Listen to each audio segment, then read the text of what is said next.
Now see here, an object of 10 centimeter long is placed at 15 centimeter from a convex lens of focal length 10 centimeter.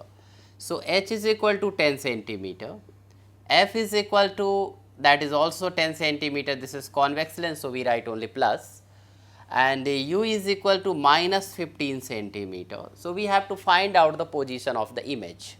So we know it, 1 upon f equal to 1 upon v minus 1 upon u. So 1 upon v is equal to 1 upon f plus 1 upon u is equal to 1 upon 10 minus 1 upon 15. That is, here we can take this LCM is 30.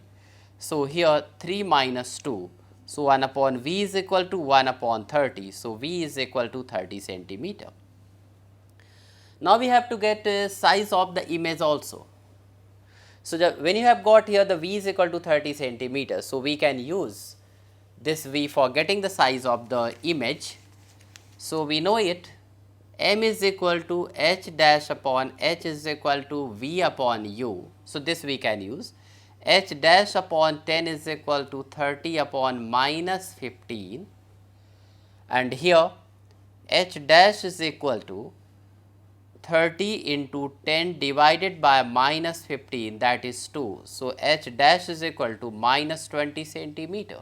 So image is real, inverted and also magnified, because initially it was of the size of 10 centimeter, now it is double of that size, and negative sign is indicating here the image is real and inverted.